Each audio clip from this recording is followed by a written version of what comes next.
usa ka katawhan.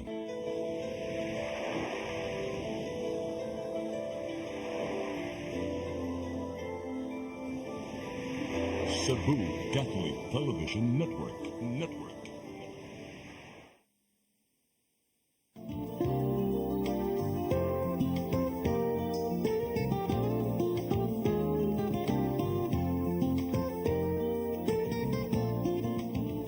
Maayong gabi kanatong tanan and welcome to our program Partners in Law. Kini gihapon brought to us by the Cebu Lady Lawyers Association and the Philippine Earth Justice Center.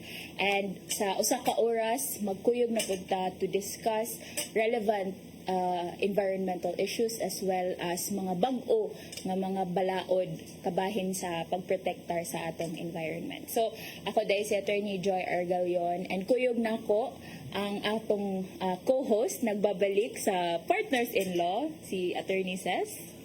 Maayong gabi ka natong tanan. Ako di ay balik si Attorney Princess Caroline Vivar. O salamat kayo Attorney Joy for having me back here sa ato ang show. Yes, very important nga topic atong hisgutan, no? And also murag updating na lang pud para sa atong mga Yes. televiewers about sa may mga bag-o nga balaod karon unya unsa may relevance ani no sa kanang mga campaigns or kanang paglobby nato nga kalain-laing policies sa ato ang government. Diba? Yes, very important jud ni nga mag-discuss ta og mga developments, especially sa tong legal framework, because this bill that we are particularly gonna talk about is a big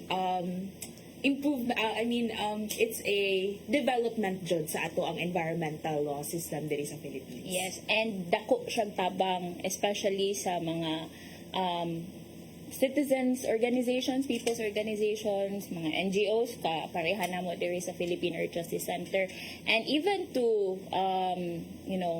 other lawyers, no, because this involves the accounting of our natural resources. So atong hisgutan karon, no, very important and new ra siya nga balaod which was passed early this year, ang Philippine Ecosystem and Natural Capital Accounting System or the PENCAS Act. So ang short version niya is PENCAS. And this is very important because parte sa atong balaod na siya. Since it's very new, wala pa siya implementing rules and regulations. But we also just wanted to share this very good news because this is a law that will help us protect our natural resources and help us really understand unsa man jud ang tinuod nga value sa ato ang resources, diba? And but before ta mo dive deeper into the PENCAS Act, no, for the month of August we're also celebrating the month of indigenous peoples.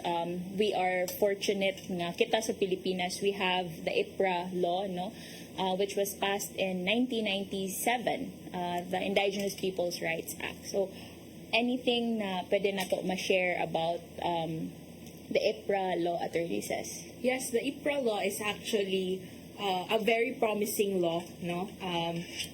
If not the best or of its own kind in the world.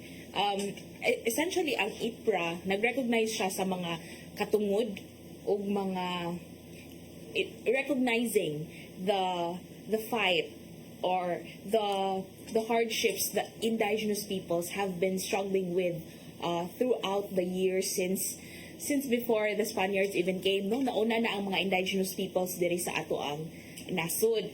However, when the Spaniards came, na-displace na sila, niadto sila sa mga kabukiran, yes. And they were not colonized, no? Kay they chose to live on the mountainous areas of the Philippines. But throughout when the Philippines already gained its independence, mura bitong nabiyaan nato ang atong mga indigenous peoples. While they stayed sa mountain, nabiyaan sila sa development sa lowland. So, mausa nang nasa struggle sa ilahang mga yuta o sa ilang land rights. Because naatay gitawag sa atong balaod nga Regalian Doctrine. Under the Regalian Doctrine, all lands, minerals included, found on those lands are owned by the state.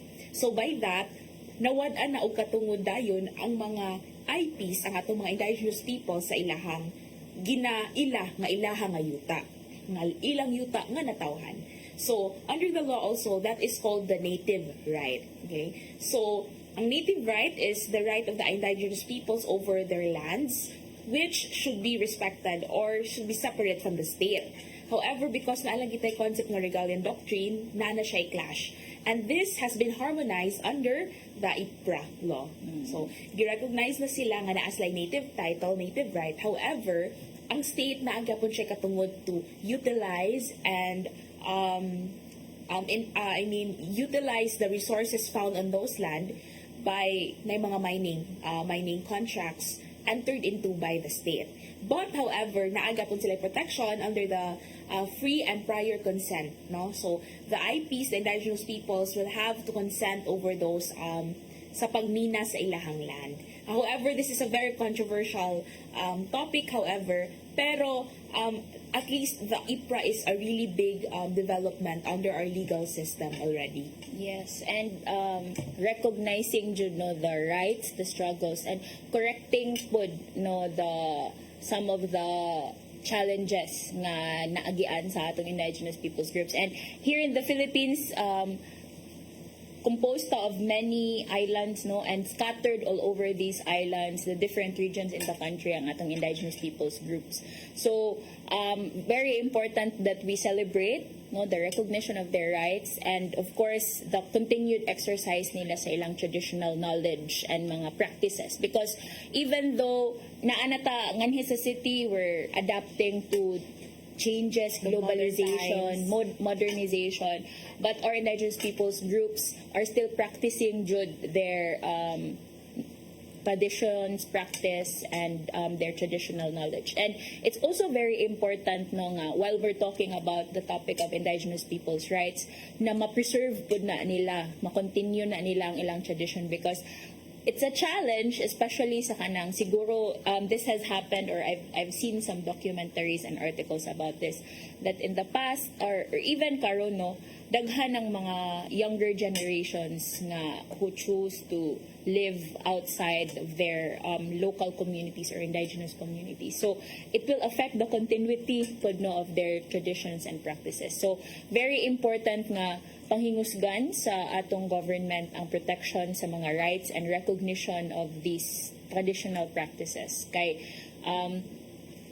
we don't want to lose this precious tradition from our indigenous peoples, which is mga around 100 indigenous peoples groups all over the Philippines. So that's for the month of August no atong i-celebrate. And karon mobalik ta sa atong discussion regarding sa PENCAS Act. So the PENCAS Act is like we mentioned earlier, very relevant no for national capital accounting. So let's talk a little bit about unsa day murag background ana no.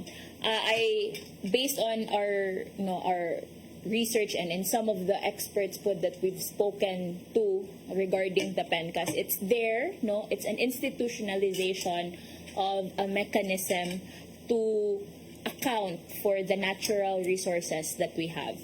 Kay this is very important so that we will understand unsa ang tinuod nga value sa atong ecosystems, diba, Attorney Cez? Yes, so sakto dyan na, Attorney Joy, no? It's very important to know the value of what we have in the Philippines, okay? So dili lang mga tao ang atong tagaan Yes. value, even our ecosystem, which provides basically everything that we need to survive or to support the human life. So, nindot kaayo ang balaod cause iyang gi-recognize ang importansya sa paghatag og value. So, when we say value, it means the monetary value of our ecosystem, ang atong mga kahoy, ang atong air, ang tubig, nana sila tanay mga bili, di lang ingon nga kanang bili nga ideal or As a theory. As a theory, but not just like sa kantidad jud nga bili. Yes. No? I remember before the pandemic, we had a researcher we invited from the UPMSI. So they were doing a research regarding the West Philippine Sea in 2018, around 2018, 2019. And they were shocked to see we already know nga dako jud kayong value sa West Philippine Sea, but they were shocked to see how the extent of that value in billions of dollars ang value. And so when they started talking to local government units about, conservation and preservation, before they added that value, medyo okay, very minimal ang level of engagement sa ato ang duty bearers or different agencies about the protection of our natural environment. But when they added the value and when they fully knew about the value of the West Philippine Sea sa sa mga isda, corals, sa mga mangroves and other pa nga ecosystems there, they were shocked to find out ngayon ana day kadako ang value nga makuha nato when we protect our natural resources. And so, this is the same thing with the PENCAS, because the PENCAS, since it's really about the national capital accounting, mura gyud siya hatagan kag statistics, information about the degradation, the level of pollution, unsa kadaghan ang mga mangroves that we currently have, and the value, as well as it's also an evaluation of the different evaluation and calculation of the impacts nga nahitabo to our different ecosystems, as well as a valuation of the monetary value or the economic value that we're getting out of the different ecological services nga makuha nato sa ato ang nagkalain-lain nga ecosystems. So the PENCAS, according to the law, it also involves both international, global standards for accounting. So this is, I think, that's why many organizations laud the passage of PENCAS, because many other countries in other jurisdictions also already have this national capital accounting. Yes, I totally agree, Attorney Joy, because putting a value on what we have will realize how much we'll be losing if we don't take care of it. So mauna nga kanang maayo kaayo nga gipasana ni nga balaod, because mapugusta kay we know naman how much we are gonna earn or how much we're gonna lose on the aspect of economic development kung di na to i-take care atong ecosystem. And ang valuation sa niya kay ma-affected po ang how the lawmakers and the executive branch would implement projects. Yes. On the practical side, if we do this project and we're losing this much of the ecosystem, will it be practical, or should we rather preserve this much of ecosystem, the ecosystem that we have, if gamay raman gihapon di ay ang ato ang ma-profit compared sa ato ma-preserve? So moving forward, the executive branch, the mayors, the governors would be more educated, or they would be more guided on implementing projects.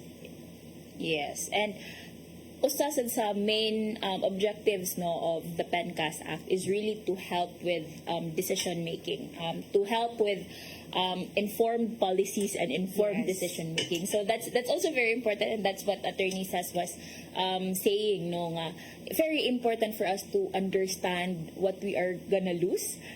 Sometimes when we deal with a review of certain projects nga atong tukion, atong tan-awon kung unsa man jud ang extent sa benefit, murag cost benefit analysis, exactly. diba? That's why ang name sa niya is National Capital Accounting. I think it focuses also on the economic benefits nga makuha nato, and to weigh and consider unsa man ang costs and the benefit that we will be getting out of it. So kami dili man mi mga accountants nor economics, but this is also a way for us to really integrate different fields of knowledge, right?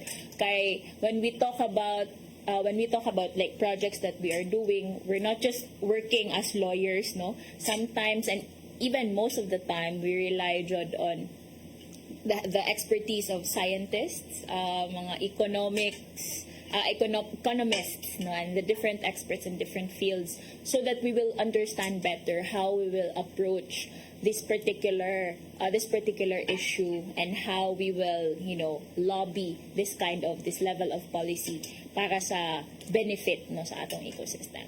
So moving forward, so number one, the very first objective of the PENCAS is really on informed decision making. The second one is to have an approach, a systematic approach regarding information for collection, compilation, and analysis of data, especially as a vital tool for development planning and policy analysis and also decision making. So aside from that, aside from the decision making. Second, it's also to collate, compile different information and data regarding different ecosystems, right, attorney? Yes. And also, if later on later sa atong discussion, but I'll briefly mention it, no, usa sa mga major agencies involved in the implementation of the PENCAS Act is the Philippine Statistics Authority or the PSA. So ang PSA, no, atong ma-associate always nga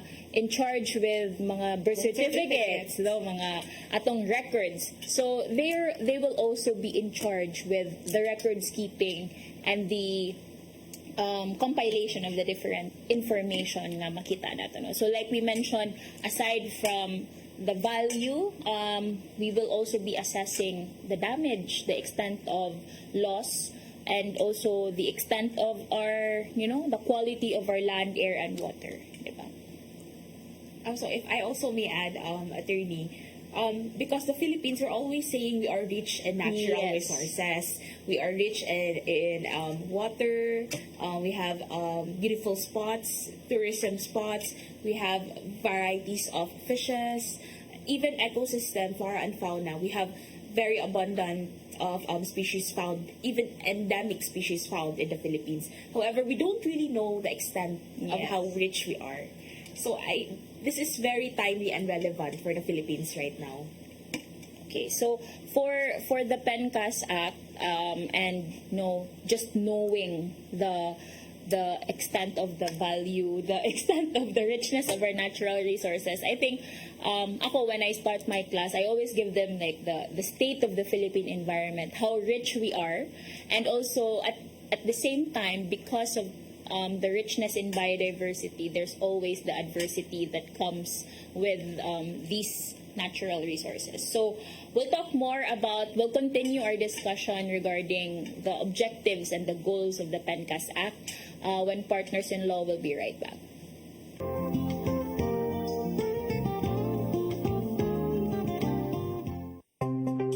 Discover the beauty of the Philippines.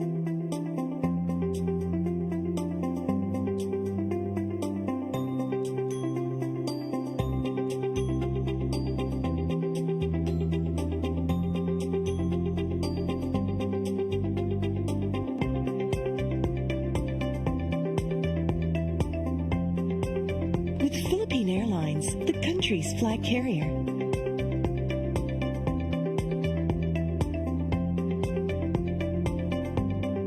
The airline that lets you feel the warmth of the nation.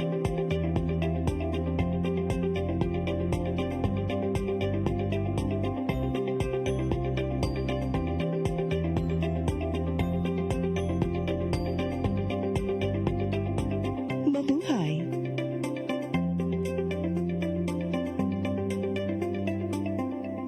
Come October 4, 5, and 6, another gathering will be held in Cebu City, the first National Charis Conference, which is open to all charismatic communities, realities, and expressions.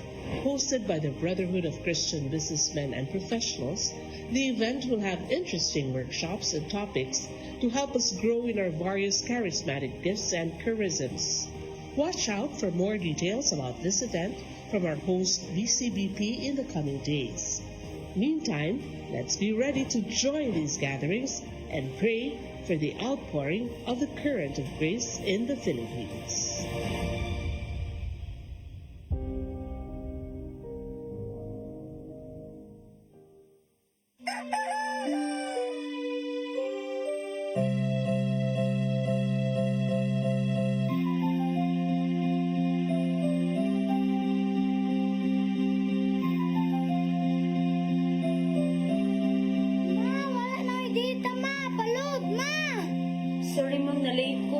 mangita pa mong gupod para internet sa kong anak, ma'am.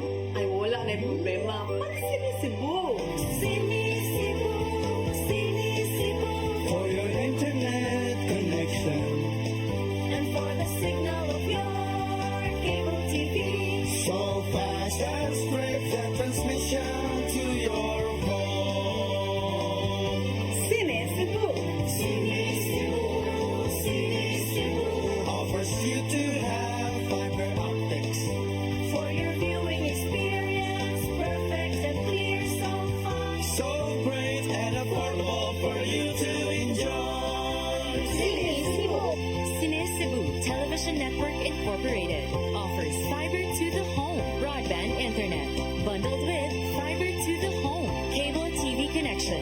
Cine Cebu Television Network Incorporated with its operation in Metro Cebu and the whole province of Cebu soon. And affordable for you to enjoy. Cine Cebu.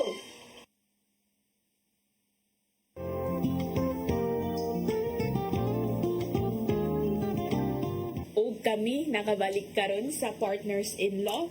Welcome back, no? Ako yung gihapon ako si Attorney Joy. And atong sumpayan, atong nagkalami nga discussion about sa PENCAS.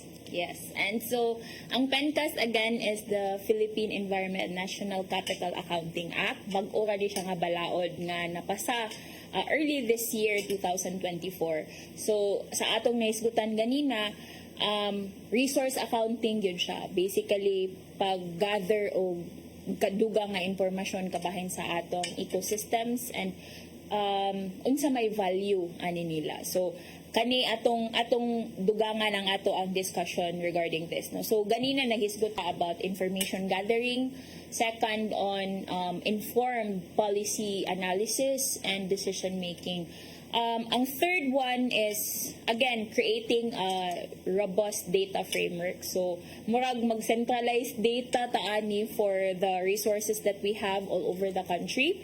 Also developing tools and measures that will help us protect, conserve, and restore our ecosystems. Restoration is also very important in the PENCAS Act. And lastly is the conduct of the valuations of the ecosystem services, including provisioning, regulating, maintenance, and cultural services. So when we talk about ecosystem services, that's also a very important point of discussion when we talk about the PENCAS, is because, or when we talk about our different ecosystems, it's because each ecosystem dili ra man na usa ang iyahang ikahatag nga benefit to a particular community. So for example, there are direct and indirect benefits ang mga ecosystem services nga mahatag ang usa ka ecosystem nato. For example, our mangrove ecosystems nato,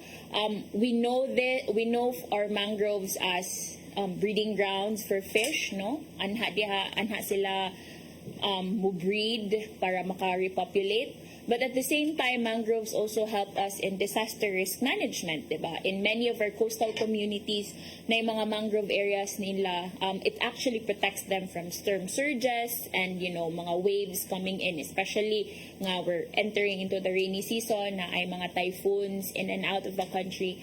But more importantly, our mangrove systems or mangrove ecosystems also help with carbon sequestration, especially nga we're always talking about climate change, the global warming, or as they say karon, it's global boiling already. So very important kay compared to forest or terrestrial forests that we have, mangrove ecosystems absorb 4 to 5 times of carbon dioxide in our atmosphere. So nasad siya, aside from the direct benefits niya, the indirect benefits of climate mitigation is also very important for our mangrove, for our different ecosystems. So, usara na sa mga aspects nga pwede ma-assess, no, through the PENCAS Act, through the different mechanisms and tools nga mahatag or ma-develop through the PENCAS Act. If I may also add, Yes. no, it's really about institutionalizing this into the government. So we can demand, we can hold the government accountable for the data, no? Na atay kanang kadaganan when we ask for these datas. So ang problem ang good nga it's not institutionalized before. Bisag asa ka mukuha ani nga mga datas, malukop na lang siguro kag ask sa tanan nga mga other government agencies. Unlike karon nga ila na jud i-institutionalize, there will be a formal system for this. So us NGOs, CSOs will have a bank, that we can refer the data from. Yes, and so very important for us to support and learn more about the PENCAS Act because I think this year, towards the end of the year or maybe next year, an IRR implementing rules and regulation will come out. And following that, many local government units would also follow suit with local ordinances adopting the PENCAS Act. So, usa sa mga ako jud mahinumduman I think since 2022 we've had partnership with the Mandaue City Environment Office. Ako gyud mahinumduman sa ilahang City Environment and Resources Officer.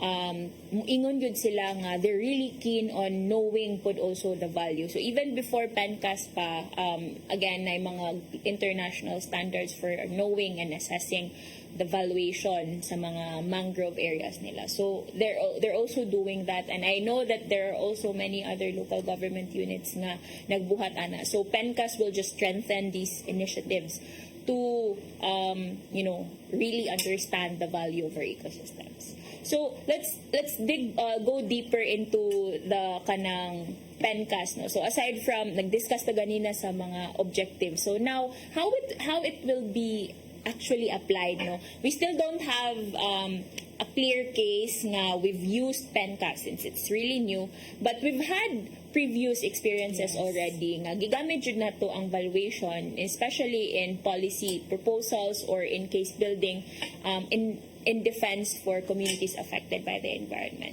So, for example, Attorney says with the EIA system, maybe you can share a little about that sa atong mga televiewers. So, ang atong EIA system under the law is a environmental impact system, or it's an assessment where projects should be scrutinized, no.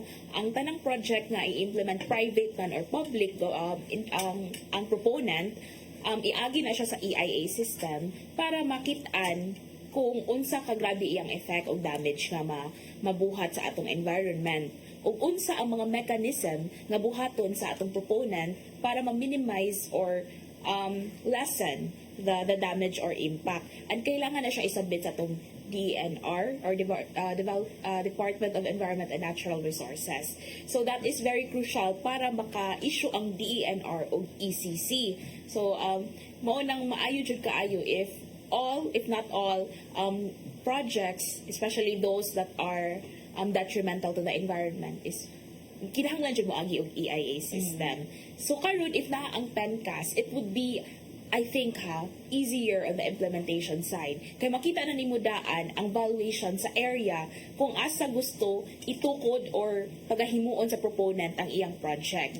And makita din side by side sa DENR, mao ni ang value, mao ni ang monetization sa lugar, and mao ni ang impact. So, ma-weigh dayon nimo ba? Maayo ba ni? Is this sustainable, or is this something we should say no to?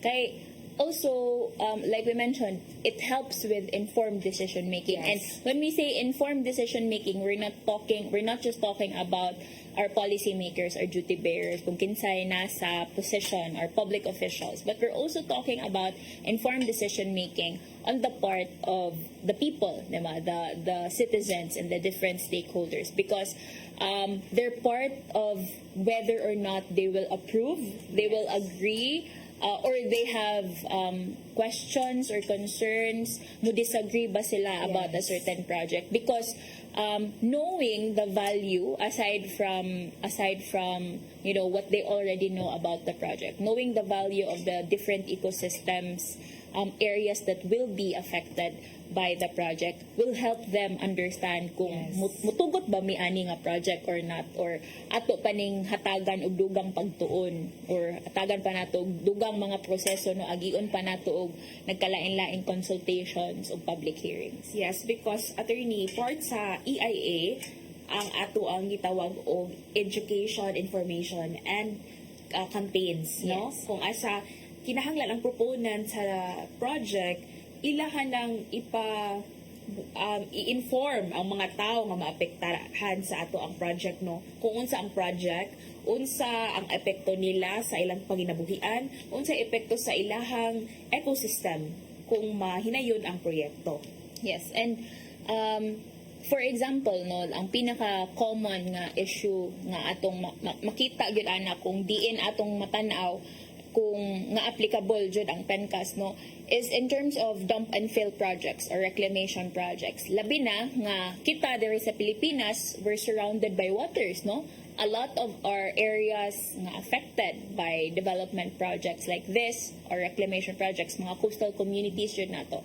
It will affect seagrass ecosystems, mangrove ecosystems, and even sometimes coral reef ecosystems nato, no.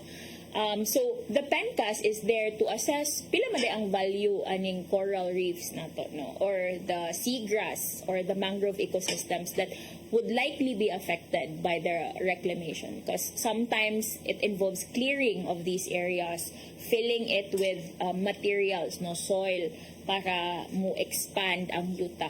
So knowing the value, the extent of the damage, no, appeal man to siya sa PENCAS, extent of the damage, the pollution, the impacts to land, air, and water quality will help the people understand kung kani ba mas beneficial namo or kani ba nga development para amoa ba gyud ni, kami ba ang maka-benefit, no, sa kani nga project, and how will this affect our current livelihood. So kasagaran sa ato ang mga affected stakeholders, mga mananagat, no, nga if ever there will be coastal reclamation in their area, asa naman sila managat or asa man nila idunggo ilang mga bangka. Mo gyud na ang usa sa pinakadako nga concern, especially in these kinds of situations. So the PENCAS will help guide decision making, not just by the decision makers, mga duty bearers na to, mga agencies and local government officials, but also with the citizens and the different stakeholders. Yes. I think we'll get a bigger picture. Yes. A bigger picture of the status quo of the environment and the economic activities na i-implement, no, sa mga projects or mga activities na himuon sa gobyerno. Because for example, reclamation, naman na yung mga commercial activities that will be introduced with the new land that will be put there. Pero that's just thinking about the human activity side na makaprofit ta because mamaliga ta diri og kuan, ito ko na tong mall like the one in Seaside, diba? So we're just thinking about the commercial human activities. We fail to see the environmental monetary value of the damage nga mahimo atong reclamation because we don't exactly know pila ang kantidad niya. So yeah, mubalik na dyan punta sa bigger picture and an informed decision making. Yes. So, very important and very useful kaayo ang PENCAS, no. But hopefully this will all be ironed out, no, in the implementing rules and regulations, because very promising development in the environmental policies and environmental laws that we have karon, no, kay kita mismo, especially us in the civil society organizations, dako siya nga benefit, dako siya nga tabang for us, no, when we engage with organizations and communities about these kinds of projects. And also in terms of lobbying, no, whenever we try to reach out to our decision makers and policy makers, nanatay madanga document nga, you should take into consideration the value of our ecosystems when we protect and preserve it,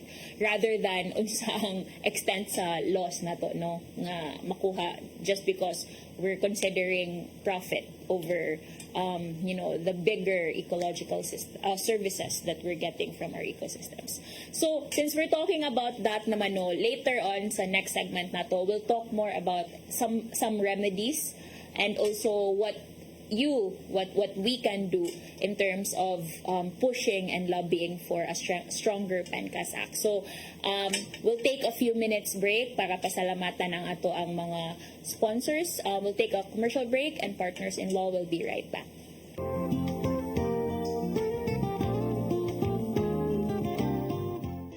Come October 4, 5, and 6, another gathering will be held in Cebu City, the first National Charis Conference, which is open to all charismatic communities, realities, and expressions.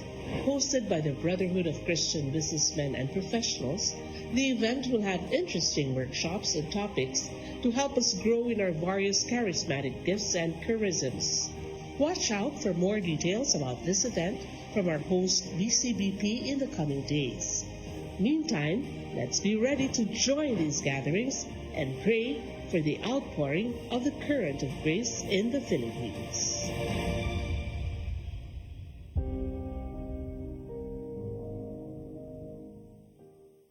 Migo George! Oh, ako? Naon sa maning tanawa niyo? Kalma lang ni Godido. Sira ko nito. Ano mas susili? Sa'yo na nga. Oh, kano sa ba ka mo mabutan? Murag mao siguro na inyong hiwata. Oh, pagdagsa mo ni.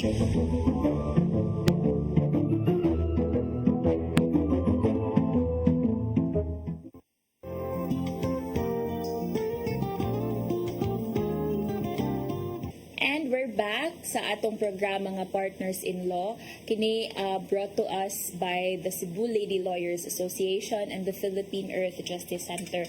And we're still here with you tonight, Attorney Joy of PJC And Attorney Princess from Yes. AJC. So, ganina noon, nindot na kaya itong discussion regarding the benefits of PENCAS. So, sige na to emphasize. It's a really promising law that we currently have here in the Philippines. Medyo bago pa siya, but we will see how it will play out, especially in the drafting of the IRR. So, I think of course, in the drafting of the IRR, there will be consultations about it. So we will be at the forefront of those consultations to ensure no, it will really cater to the needs of different communities.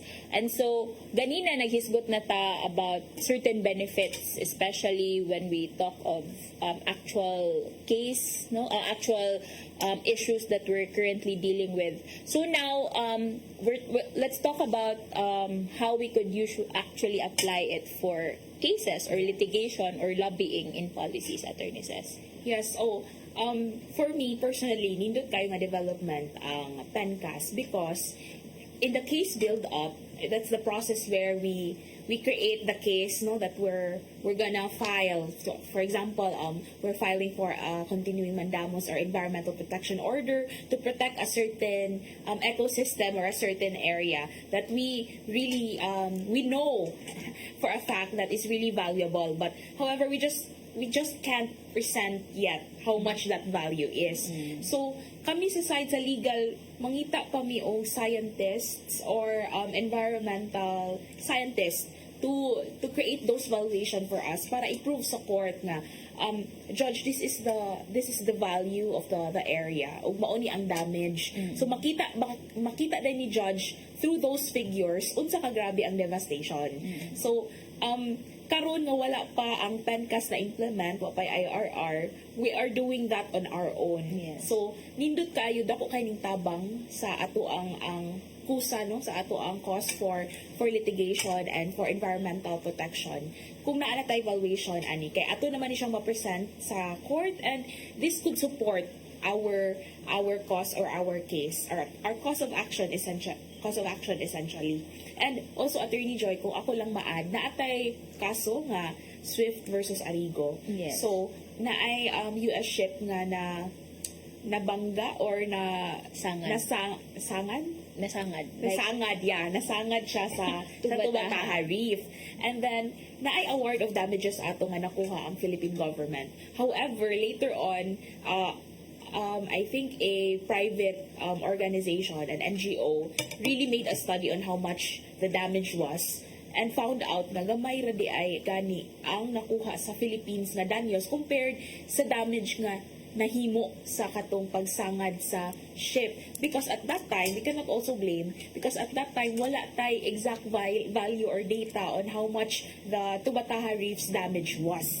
So that is a kanang disadvantage of not having the value or data that we really need. So katong nga time no, dako ang damage, however we weren't really able to get the tantamount monetary value for that damage. Yes, and also in relation to the damage, no, also beneficial now, no, since we have PENCAS, the rehabilitation, because the extent of the damage to a portion of the Tubataha Reef when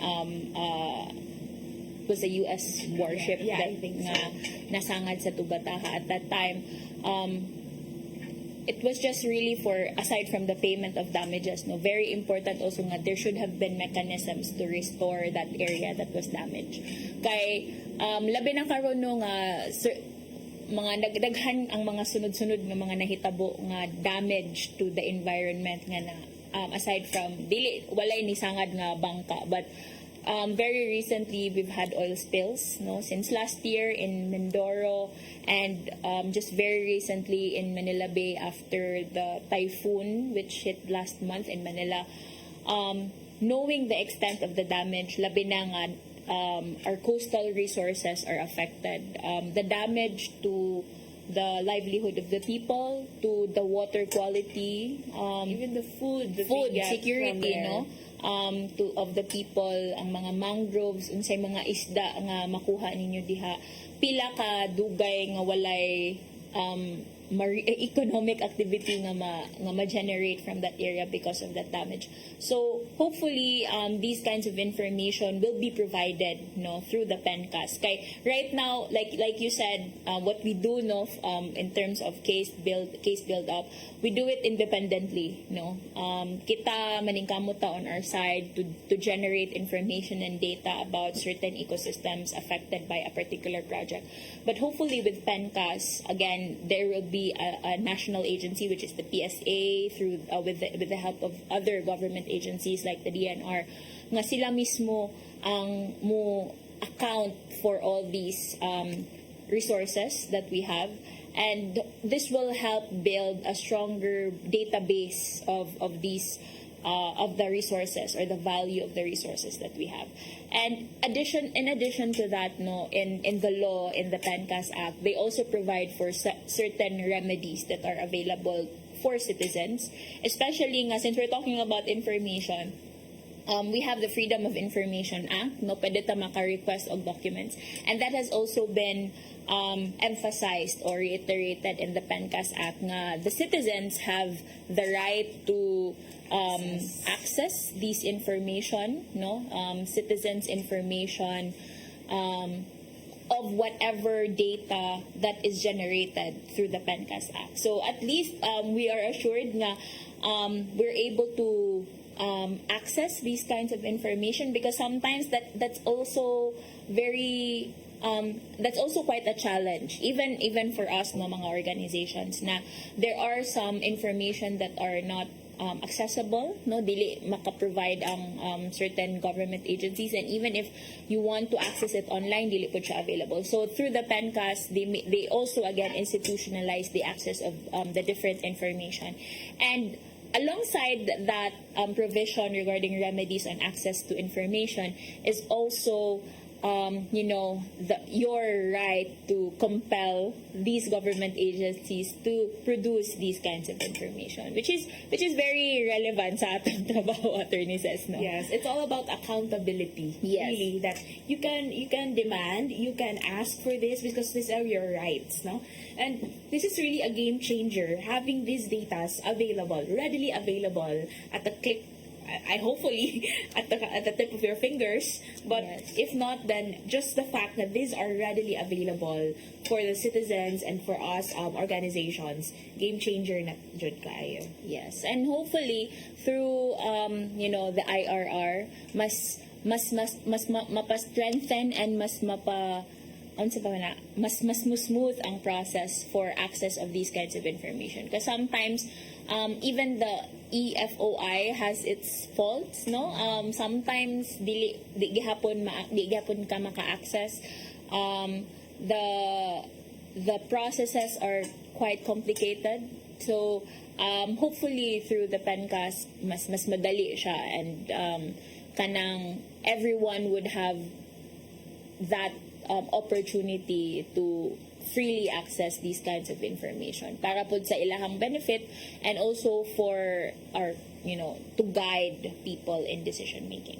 And if I also may add, Attorney Joy, no, not just looking at the bigger impact on the government, private sectors such as the private companies who's developing certain areas, even the impact mo sa mga tagsa-tagsa na itong kaugalingon. Because para nako, if makita sa mga tao kung unsa ang kantidad ng usa ka kahoy, di siguro ta ka basta-basta dayon og putol.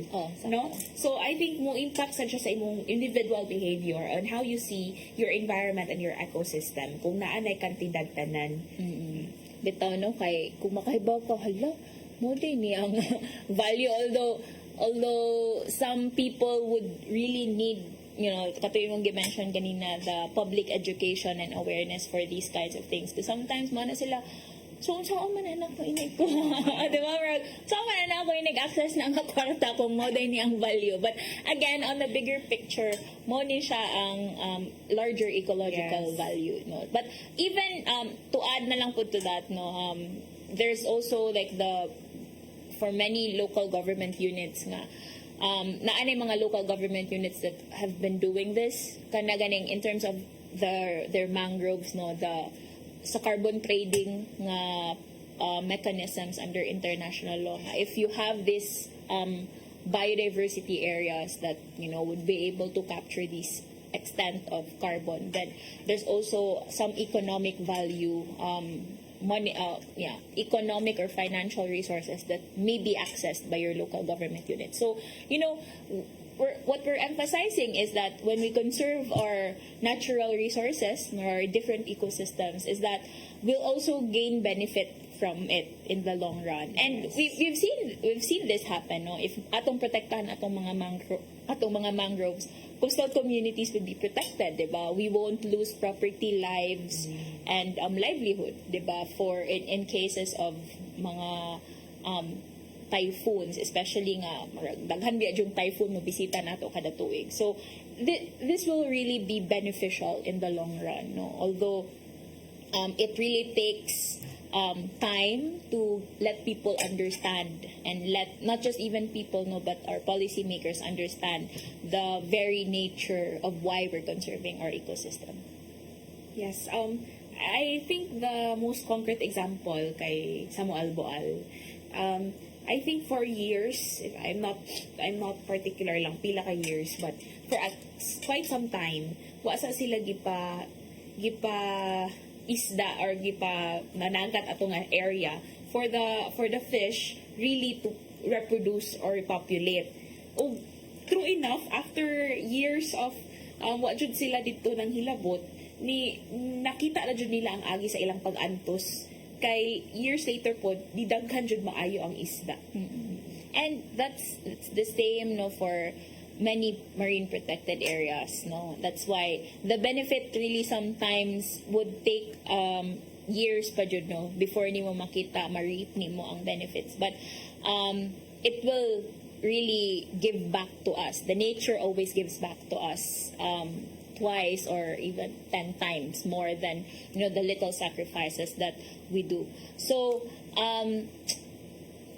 to wrap up lang siguro sa PENCAS, no, very kami in the civil society sector, we're very happy that there is the initiative really of the passage of the PENCAS Act. And I know nga PENCAS is just one of the many progressive laws that have been passed, and daghan pang green bills, no, at gitawag na siya nga green bills nga pending pa, no, but hopefully in the next couple of years mapasa na siya. Included anang some of the green bills like alternative minerals bill, no, especially addressing the issues concerning mining or the land use and utilization act. What else? The just energy transition bill, no? Very important, especially we're talking about ganahan na tamo shift to more renewable and eco-friendly energy sources. And lastly, the ICCA bill, which is the Indigenous and Community Conserved Areas, especially involving indigenous peoples groups. So daghang mga development sa atong balaod. So but kami sa partners-in-law, especially with us, we're here to share the good news with you and also share unsa may pwede natong mabuhat. So unsa may pwede natong mabuhat, Attorney says, regarding this development of PENCAS. With this development of PENCAS, no, I think I always say that this every time I visit the show. Ang pagpanginlabot lang jud. Yes. Yes.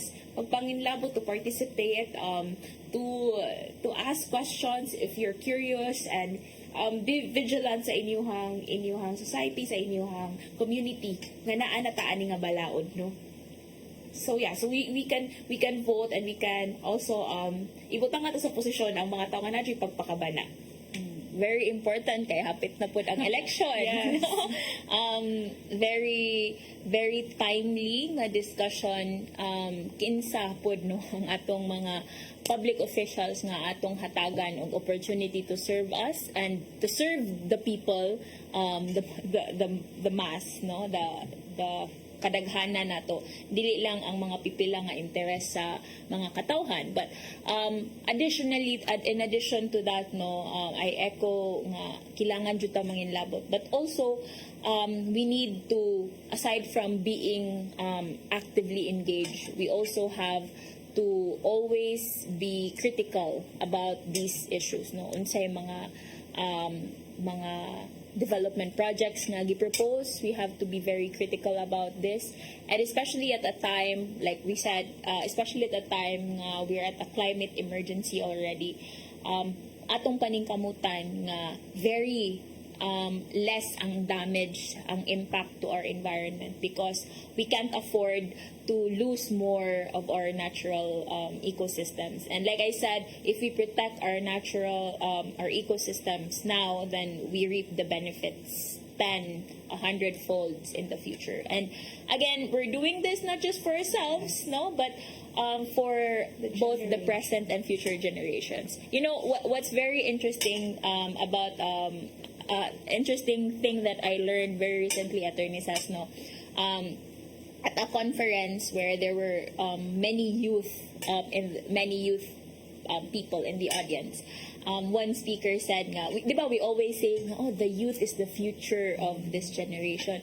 But he said, no, katong one speaker said na, you're no longer the future, you're the present. So the youth must actively engage and be involved in these kinds of situations. So you or we, the youth, Yeah, we're still in the youth sector. So we are now the present. So we have to take space and be engaged in these kinds of movement, in these kinds of discussions, and in these kinds of development under our environmental law. Okay? Again, we have no planet B. So we only have this planet to protect and preserve, no. So ato nang paningkamutan nga mabuhat ta nato for everyone's benefit, for the benefit of the whole humanity. So naurot na atong oras, no, for partners in law, and we're very happy that we were able to talk about the PENCAS Act. So, Attorney says, how can we or our televiewers reach PJC if Yes. ever you have concerns or questions? Yes, if you have concerns, questions, or you want to collaborate with us, you can reach us through our socials here on Instagram, Facebook. Search Philippine Earth Justice Center. Yes, and also Attorney Sas and I were also connected with the University of Cebu Office of the Legal Aid. So for pro bono services and concerns relating to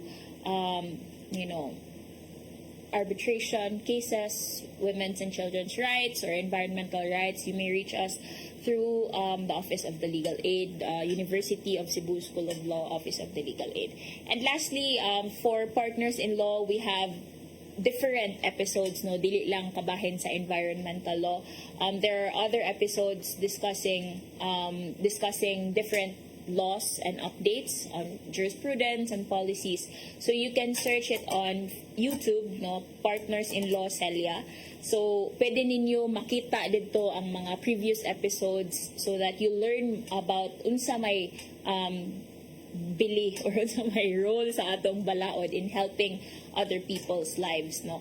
And so you can follow Partners in Law through the CCTN, so it airs during its airing and also during the replay. So thank you kaayo sa atong mga televiewers for joining us sa usa ka oras nga panaghisgot kabahin sa Pencast Act, and also we hope to see you in the next episode. So ako di ay again si Attorney Joy Argalion from the Philippine Earth Justice Center, and kuyog nako Si Attorney Princess Caroline Vivar, salamat kaayo sa pag-uban. daghan kayong salamat ug maayong gabi.